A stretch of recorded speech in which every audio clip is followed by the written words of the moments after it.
Welcome to the ZiaWoolz StudioBuzz episode 15.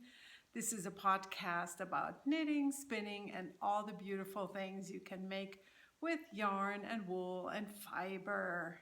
My name is Doc, and I am coming to you from Albuquerque in beautiful New Mexico, the land of enchantment, as it's also called. So let's get going. I want to tell you about what happened in the past week since the last podcast. So, as you know, if you watched the last episode, my friend Doris was here. She visited from Germany for 3 weeks, and it was a little bit sad that she got sick while she was here. So the good side about that was that we got to spend a lot of quiet time around the house, and we knitted and chatted and watched some shows. We had a good time. She left about a week ago, and before that, she finished her Camino Bubble shawl, the one she showed on the podcast, and she also whipped out some other accessories, and it was like, I don't even know what they're called. They're like fingerless mitts, but without a thumb opening. So they're just sitting on your wrist warmers. Yeah, long wrist warmers. And also some,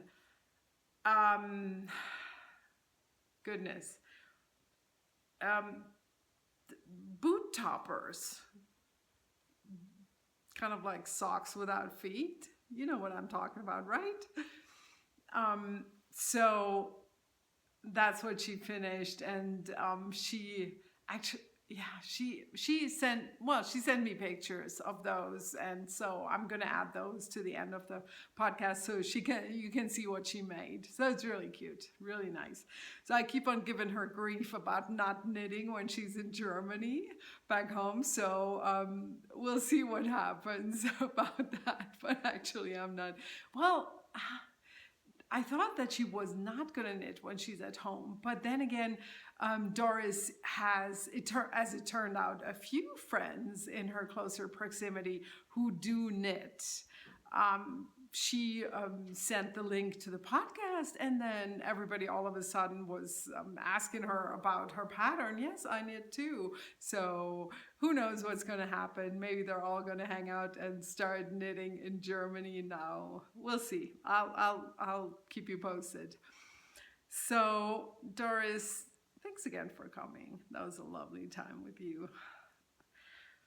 So what's next? I got a bunch of stuff finished, and of course you've seen it right away. My sweater is done. This is a pattern by Isabel Kramer, and it's called Ashes, and I have knitted this with one of the ZiaWoolz yarns, which is called Cozy. It's a DK merino, superwash merino nylon blend that I wanted to test to see if I'm going to add it to the shop, and I really liked working with it, and I love the garment. We've had a cold spell, so I have been wearing this for the past days, and it's just really nice because then again you do get hot in between, but the neckline works, and if I'm really cold and I need to be covered up more, then I just add a shawl. So it's all good. So this is how the yarn looks like in a skein. This colorway is called True Love. And the name, I picked the name because I adore the combination of pink and orange next to each other, and this was no exception. So that's the name, True Love. And I used a total of 5 skeins for the sweater, and I had to change things up a little bit because I am not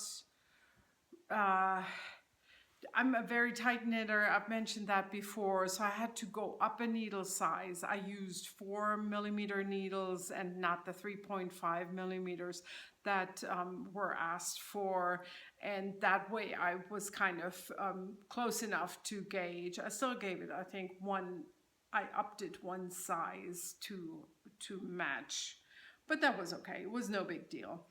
Another issue that I had, and I talked about that before too, was that following the instructions, the sweater was too long for me. So what I did is I finished the sleeves, and they are fairly long, but that's okay, because if I don't want them down, that's what I'll do. But to the bottom of the sweater, I shortened it, I ripped it back. And at the same time, if you remember, I had a lot of flashing going on right here. Yes, there's still flashing, you're gonna say.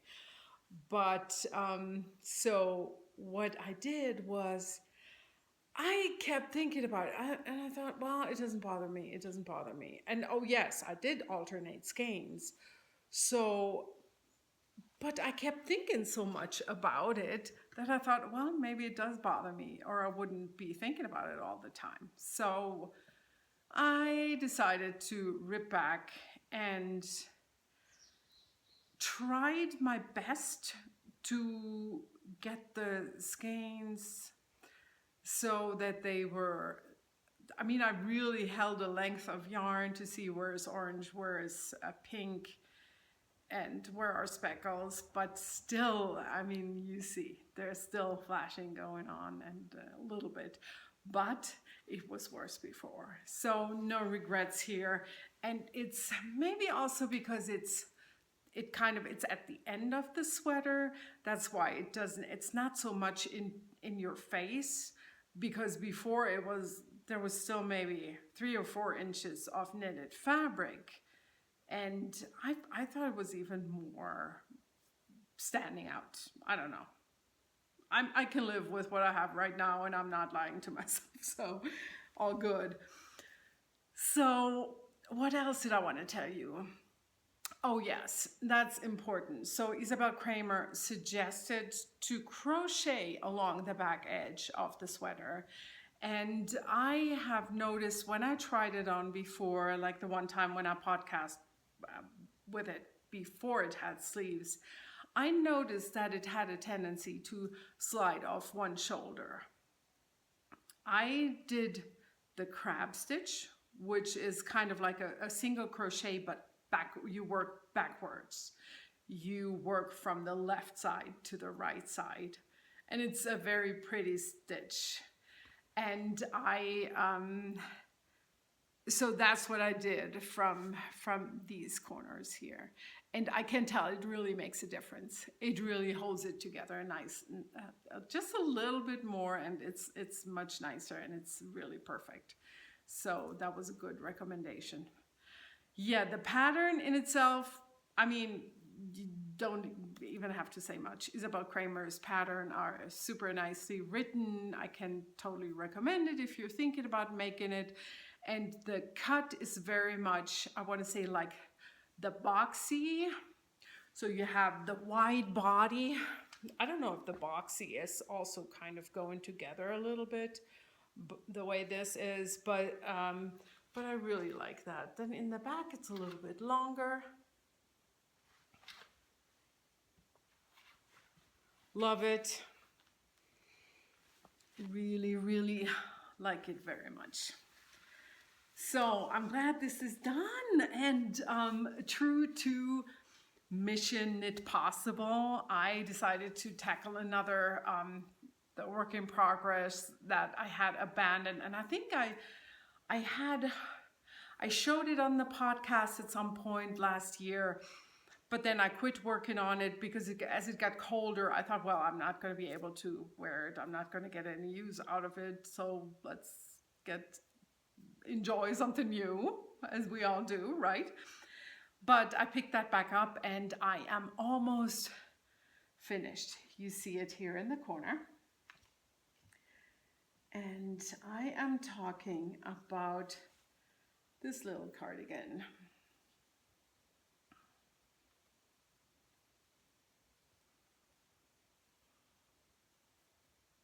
I think that style of sleeves is called dolman. Am I right? I didn't even know that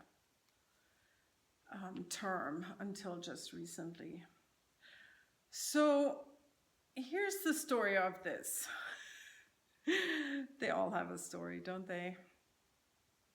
For one, you need to know, obviously, it's not blocked yet, and I still have to weave in the ends, but I'm going to be traveling soon, and it's going to be cold where I'm going, so I'm not going to bring this. So I focused on trip preparation and decided to just do the finishing touches once I have the buttons.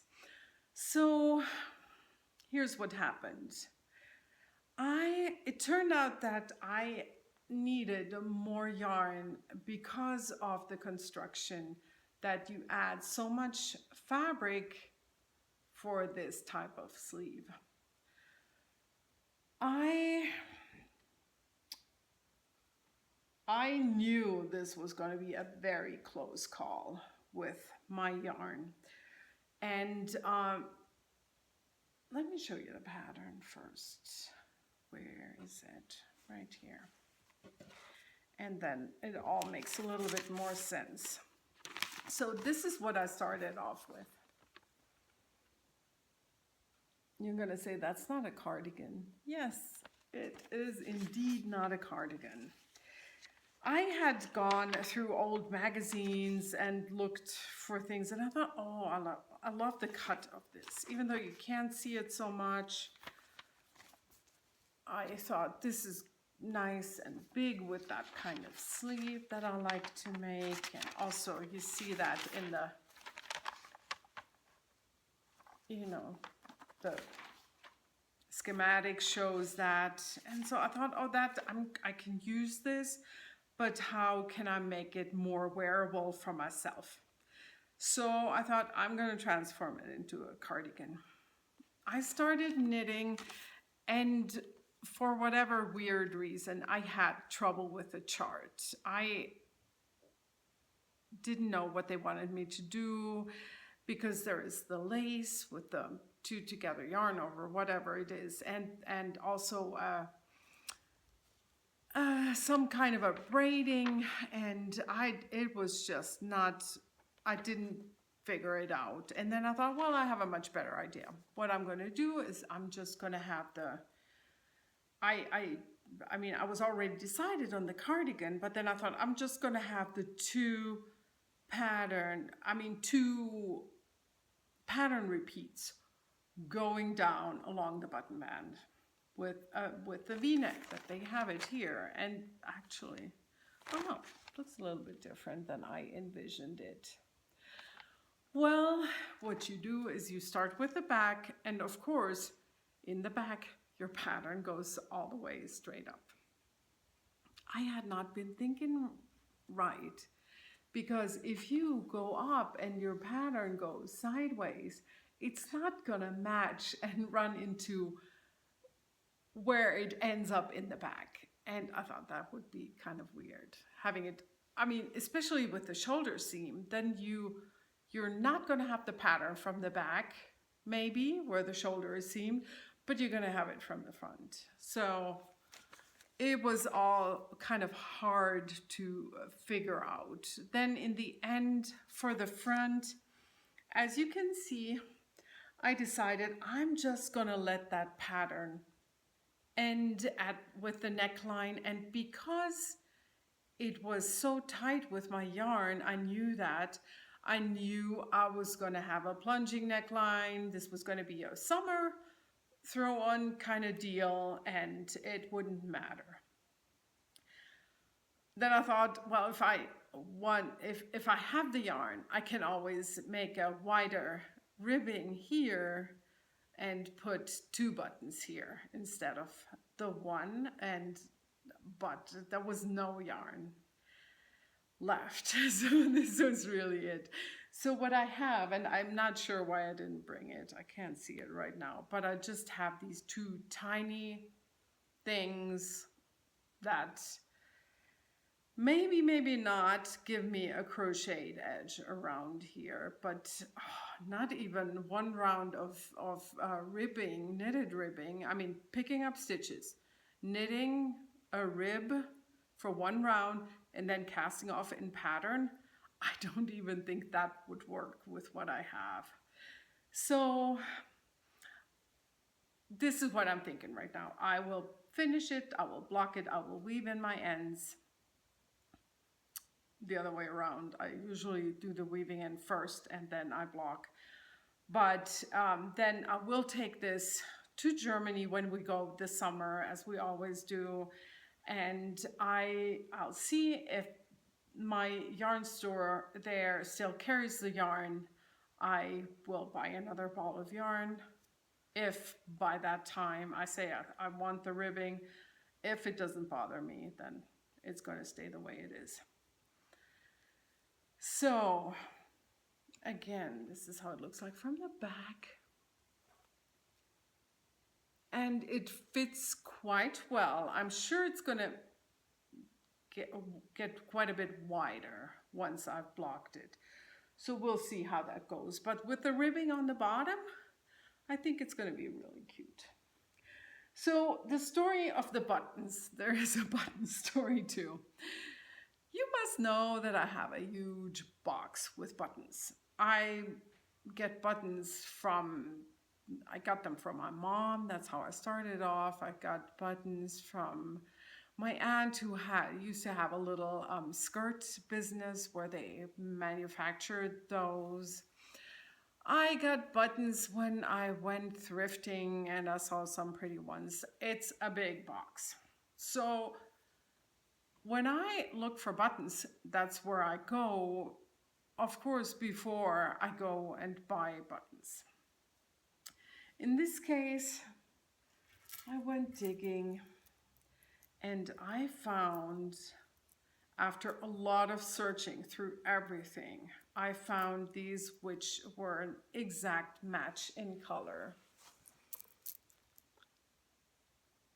I love these so much. But in my mind, it was a problem with a smaller button. I thought I'd want more buttons. And I was digging forever and ever, but 6 was all I had. And I think 7 would be better. For a larger button, I found these, which I thought are pretty.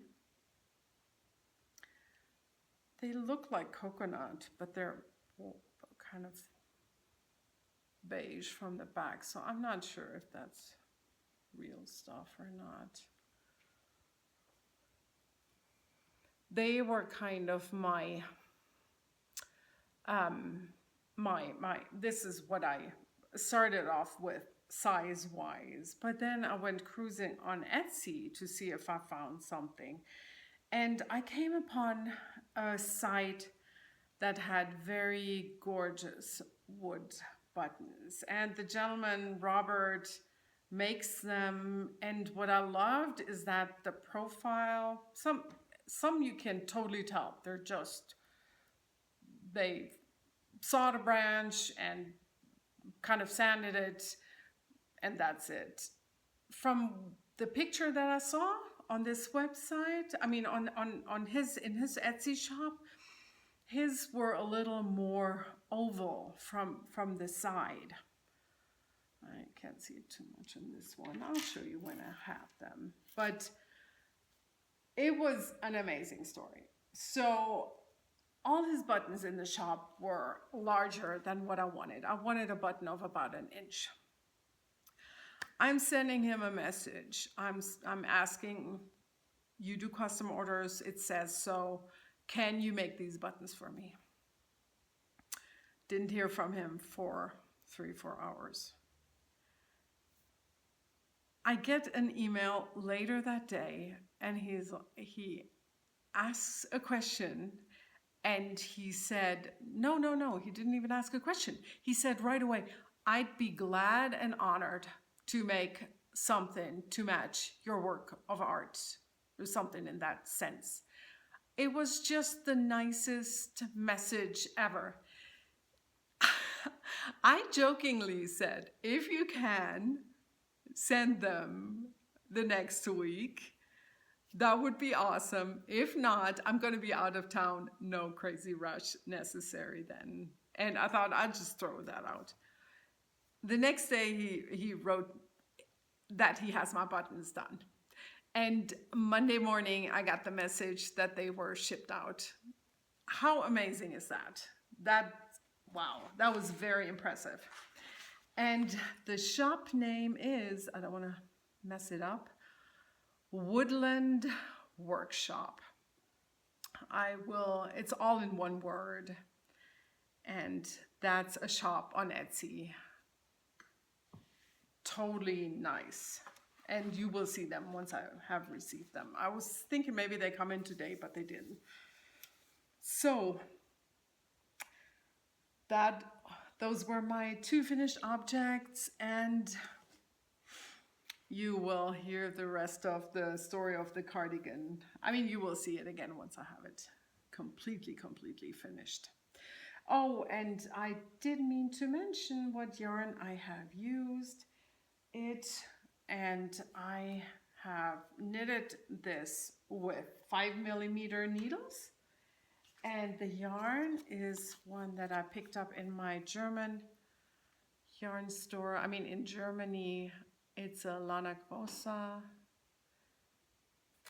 That is a blend of cotton and silk. And I totally fell in love with that color. Normally, I don't go for the cotton that much anymore, but this had to happen. So the other item that I finished are my Winslow or bust socks. You've seen these before. This is a ZiaWoolz yarn that was a custom design for a weekend excursion of my yarn store. So everybody had a skein of this in their goodie bags, and I decided to add the orange cuffs. And yeah, I can't wait to wear these. The funny thing is that I was surprised that I only used half the skein, exactly 2 ounces. And this was my Sandia base, a superwash merino nylon blend, and that's how much I have left over. So I'll see what I will do with it.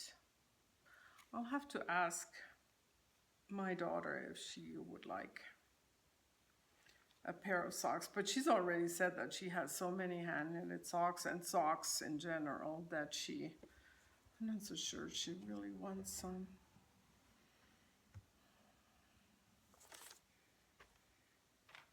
I have made the socks as I usually do with 2.5mm needles. Let me just see what that is. I'm always curious. So that is what? Wait a minute. It's a size nothing. That's so odd. I have this thing here. It's one of my many measuring devices. And it doesn't give a number for that. So it's in between 1 and 2. That's odd. Not sure that is right, is it? So I cast on 64 stitches, and I always do the heel flap and the gusset. And then for the toe, I think that's called a rounded toe, but then it has a tip. It comes together until I pull together, until I have only 4 stitches left, which I pull together. And what else did I want to tell you? Oh yes, here's something that I've been thinking about. So I need the stitch count for my foot. Totally.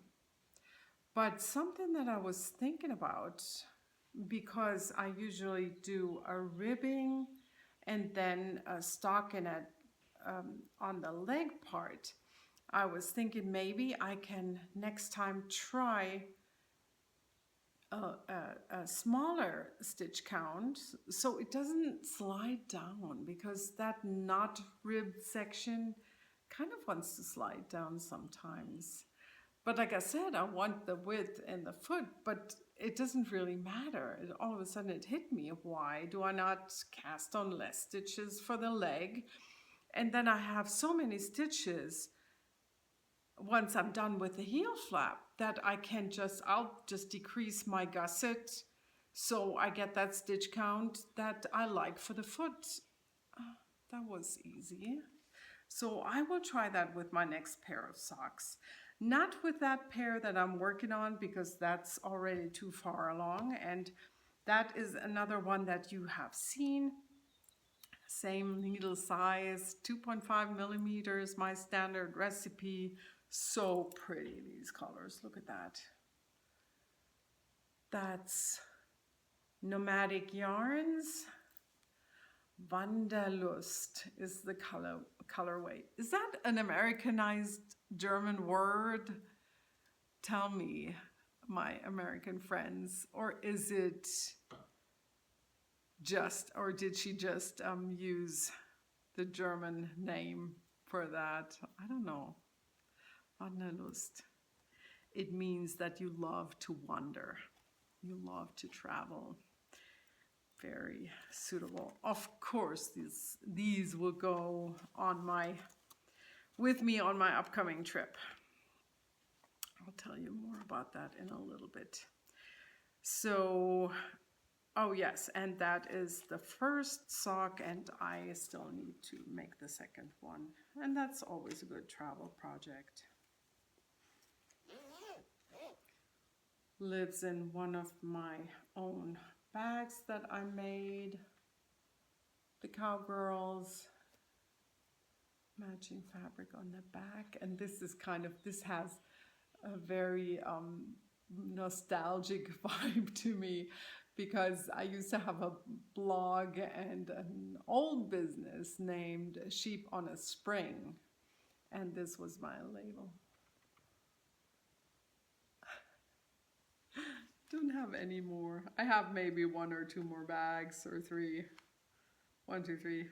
I don't know. That have this. So cute. So, what else? I have brought over something that I'm not even sure you ever saw that. I mentioned it recently, but it's just such a glorious project, and I had not worked on it in quite a while. It's my corner to corner afghan. I picked that back up the other day after I just needed something completely different and mindless. So this is where I am. I started this, I don't even know when, but quite some time ago, probably about a year ago, maybe even a little bit more.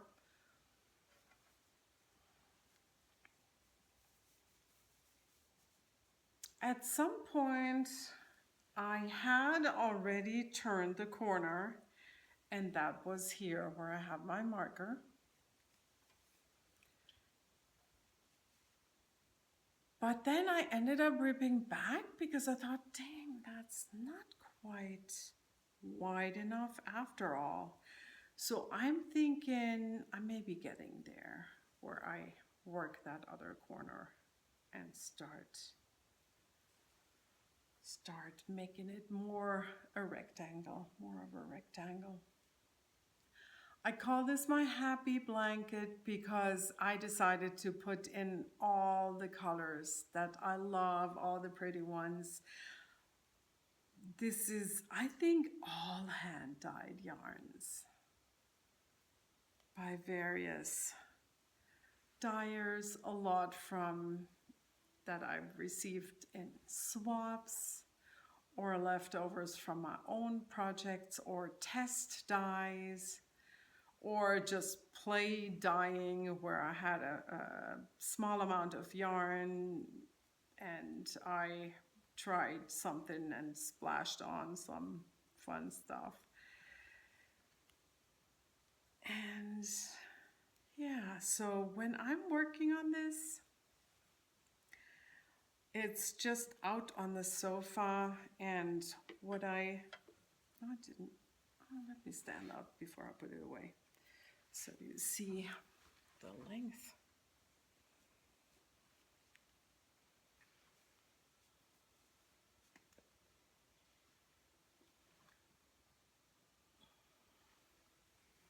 This makes me so happy. And it's going to be, when this is done, it's going to be actually very warm. Super exciting and fun project. So I keep all my ready to go little bits and bobs in this bowl on the sofa next to me, or on the table next to me. This is a little bit too big. It should be here. Got the very little ones in here. And then some mini skeins in there. And like I said, like these were, I think, test runs for some colors. And this guy is one of my favorites.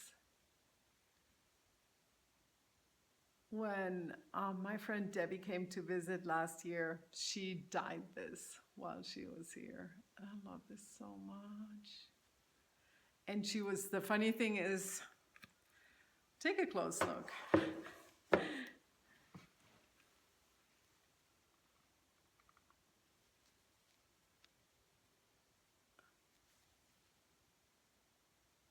She didn't like this at all initially. And I love this so much. I think she likes it by now. But it's one of those things, nothing written down, and you wish you could replicate that. Not possible.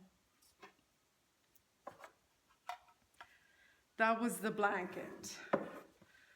Okay, what's next? I wanted to show you a pattern that I will work on shortly. Actually, several things that I want to work on because we are leaving on a trip.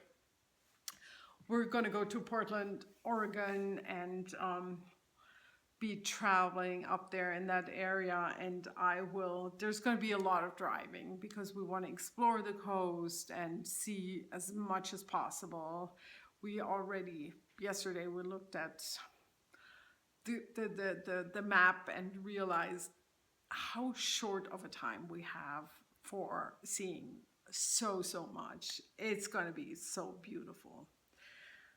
But you always get stressed out. I mean, do you get stressed out? I get stressed out before I travel because I want to bring the right project, something that I enjoy, and I don't want to run short. Yeah, who wouldn't it, like 3 sweaters in a week or something? No, I'm not exaggerating, but I usually overpack.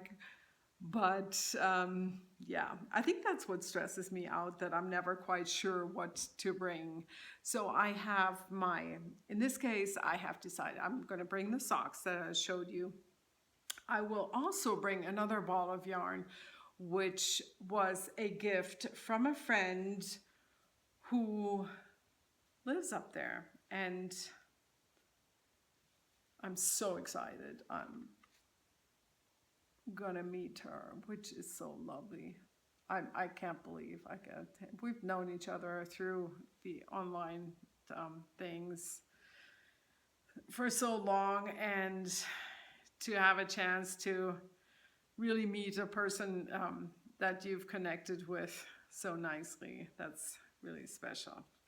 So I thought, of course, that's the right time to cast on these beautiful socks. And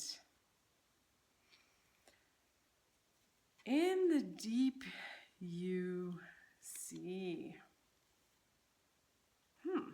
Okay.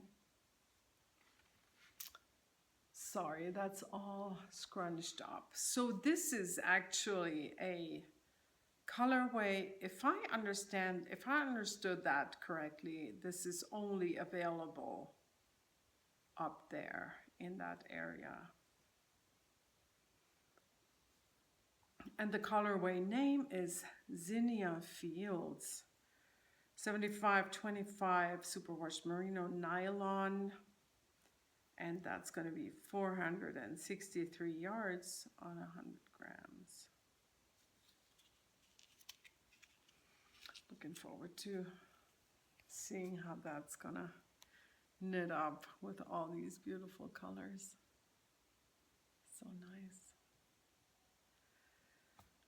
So that's one. So I have one pair of socks. I have one skein, one ball of sock yarn. Then I am probably also bringing a pattern that was gifted to me with the by a friend in Germany, and she asked me if I would kindly correct and look over her pattern, because she's already published it in German, but she wants to publish it in English as well. And it's called Cisco Hat. And as far as I know, that the pattern is already out in German. And I do have the German pattern too.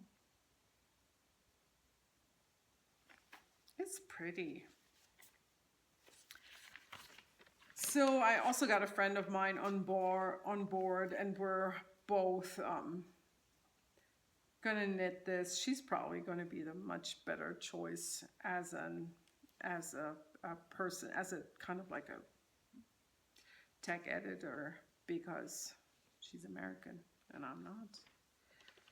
So I think I'm good with the knitting language. She's definitely a lot better than I am. So, but yeah, very nice hat, very nice. Looks like a super nice pattern. So I'm probably gonna bring this as well. So the other thing is, so I went to my box with all the yarns that are ready to go, that are paired up with a pattern. And I found and decided to bring this.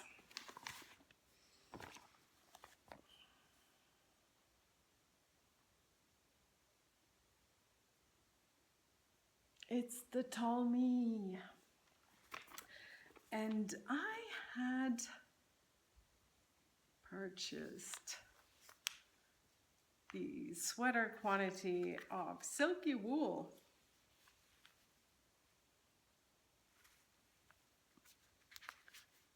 Oops, this way.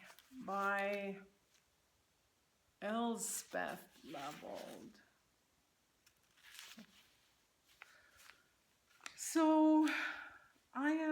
So yesterday I thought, let's be early, let's get this all ready to go.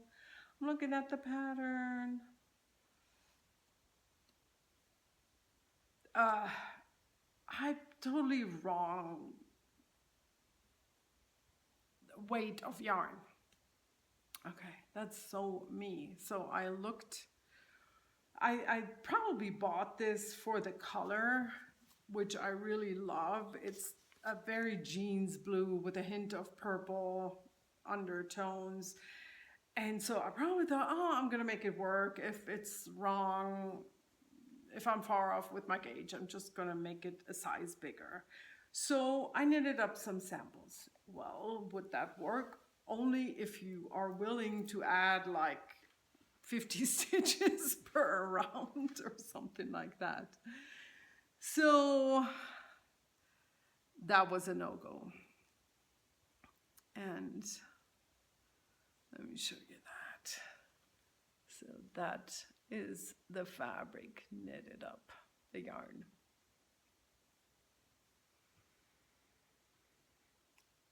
So then all of a sudden I had this splendid idea. let's see if I have some lace yarn that I can hold it together with,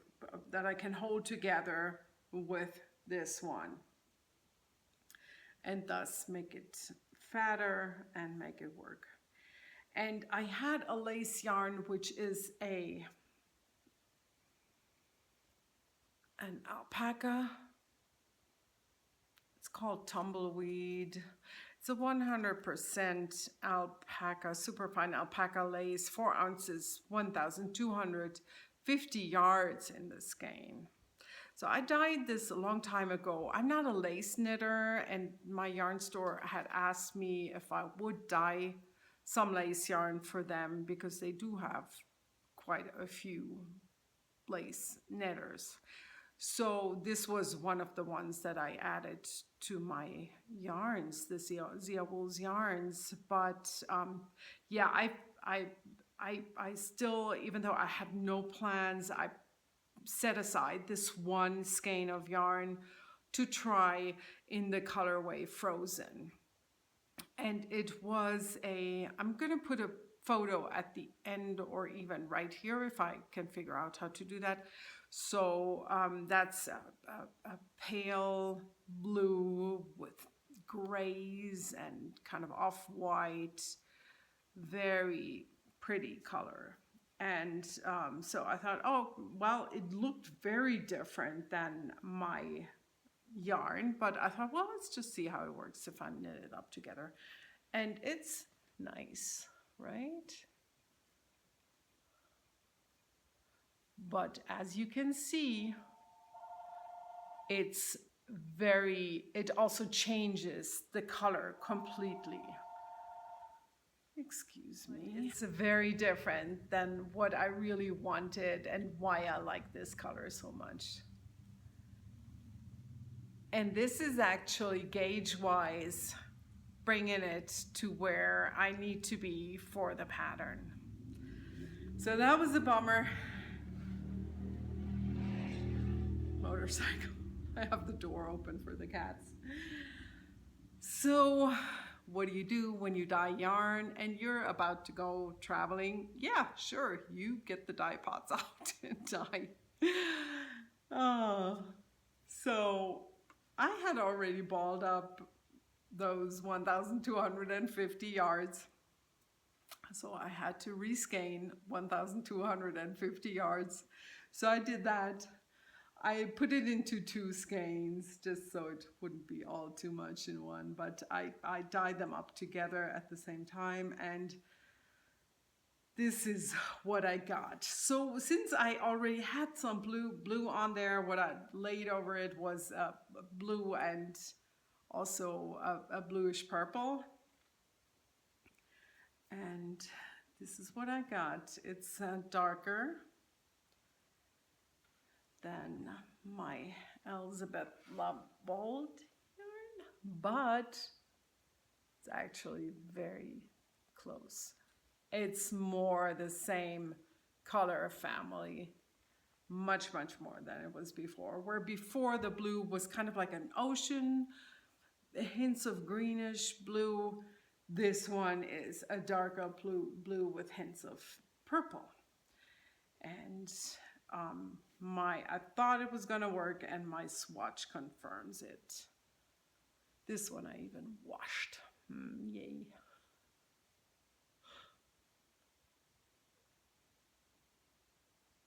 So just so you see the difference. Also between washed and not washed. Washed.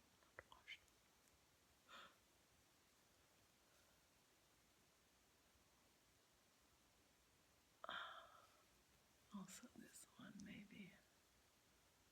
Yep. A little more purple in this one still, but that's okay. Close enough. I'm happy.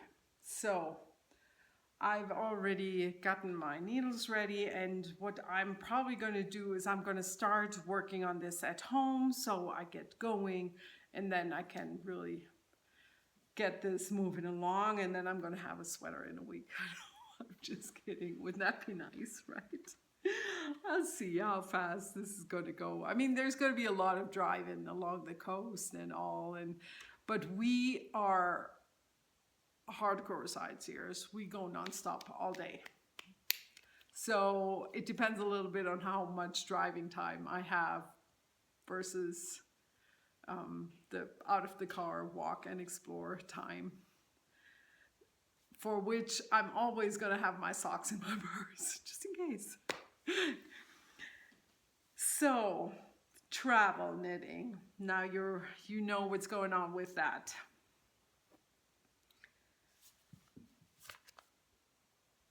Last thing I want to tell you about today is something not knitting related, but well, as you know, well, you know, probably my online handle is almost everywhere PAPERDAG, and that comes from my love for paper, all kinds of paper. So I used to do a lot of bookbinding. I did paper, marbling, all kinds of paper stuff. I used to write letters a lot more than I do now. I have fountain pens. I kind of gave up journaling with having kids, which I'm still sad about, but it is what it is. But I still love writing and dealing with paper. I love having paper. There's a lot of paper in my studio. And so when I saw this, what I will show you in a second, on another podcast, I was so excited because and what I'm talking about is and I will put in I can't think of the podcast right now, pardon me, but they showed a notebook made by Red Barn Collections, who are sitting in Salt Lake City, Utah. I was in Salt Lake City 2 or 3 years ago. When I found out about this, I was really sad that I missed out on this and I did not see this, because this company goes to markets, they go to shows, they set up, and what they do is they use old books. The older it is, and the better, and they transform the books into journals. So they want to preserve the old and used and worn out character of the book, and then but they add it and they add the pages and make it usable as a journal, which is so fantastic. So crazy me. I'm a collector. So I already had a few books which I just had because they were beautiful. I mean, but what do? They're on a shelf. I'm not really the kind of person that picks up a children's book regularly just to go through it for the fun of it. So they're there because I know they're beautiful and I keep them, and I've thrifted them at some point, but they're not. But this makes them usable now. So I brought some books which are, well, this one, I don't think she watches, but this is going to be a gift for someone, for a family member in Germany. And Red Barn Collections, they even can transform softcover books. So this was a softcover book, and they put it on this old linen-bound cover. How splendid is that? Look at it. It even has the worn corners, which gives it so much life and character.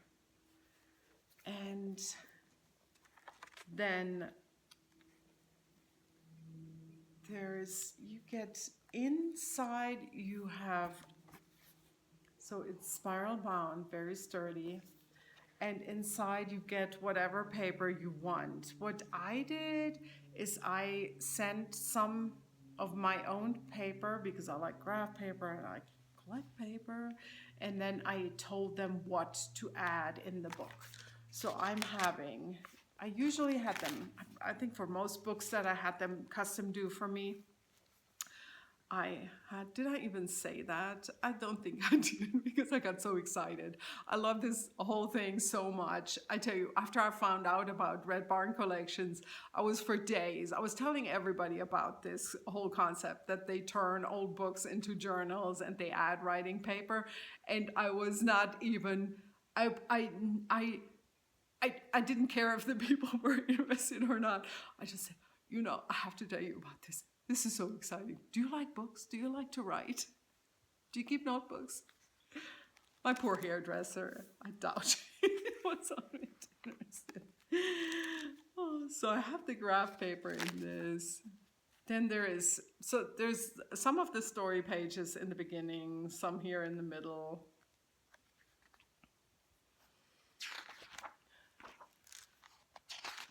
Norman Rockwell, just beautiful. So then more pages. And here I don't mind the back being blank, and because then you can glue in some whatever you want to add onto it. More graph paper and the end of the book.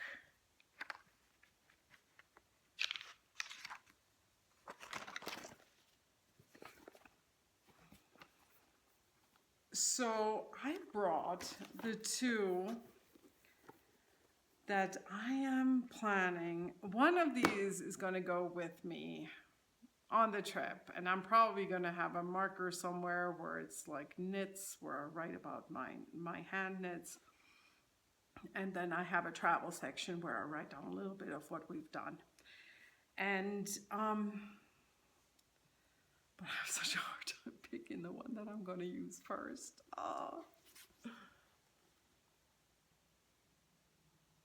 Right? Do you understand? I have to tell you, Doris she got a good laugh out of this, because when I got the package, at first I couldn't remember it because they didn't send an email that it was on the way. So I had sent them my books and I had written what I want them to do. I had added the paper and whatnot. And then when the package came after a few weeks, I opened it and I saw all of this. I unpacked the first book and I'm, it's so beautiful. I was so excited. And then I savored that package for the rest of the day. I got it around noon, and then I think I unpacked the last book at night at 10 or so, because I really wanted to enjoy it. So in this one, I added, it's just a beautiful storybook. And I added some funky, all kinds of paper. This was a stationery that I had for the kids that they never used up, so great use. More graph paper. More story.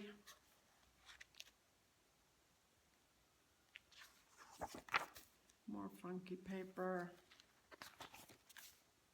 Like this.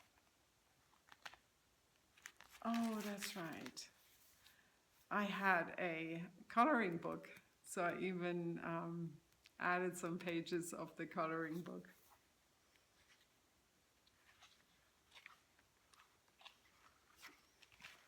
And as you can see, this is really something that they want. They want the book to be used. They want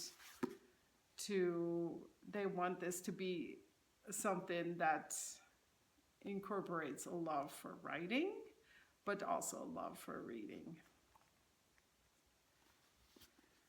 So this one, and I'm not even showing you all of the books that I have because I don't want to give everything away.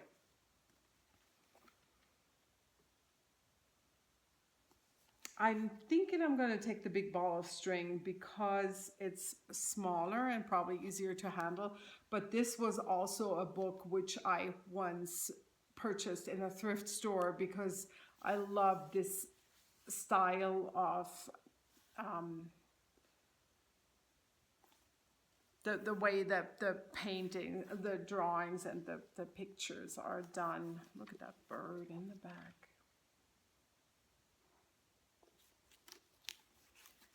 And again, all kinds of the markings, the pretty paper. I could go on and on. You're probably bored out of your mind by now. I could go on and on about this. So, last but not least, so they do have a website, so you can go on there and you can buy your books. They have a lot of books that are ready to go. They have a lot of stuff that's like the classics like The Wizard of Oz and books like that. But then they do the custom work, which I had done in this case. But I told my husband, maybe we could go to Salt Lake City for the Christmas market where Red Barn Collections is going to have a big booth. Oh, by the way, they're also on Instagram. If you're interested, they just published a whole list of all the shows, which is probably also on their website. So again, Red Barn Collections, and every book comes with a sticker that says, "Enjoy. This book has survived the years to be in your hands as a journal.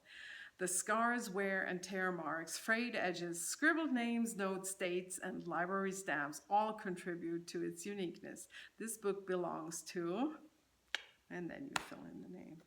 Just fantastic. Okay, that's all I have to talk about today. And I've enjoyed this as usual, and thank you for watching this. And I'm looking forward to the next episode. And until then, I hope you have a wonderful time and go and make something beautiful. Bye-bye.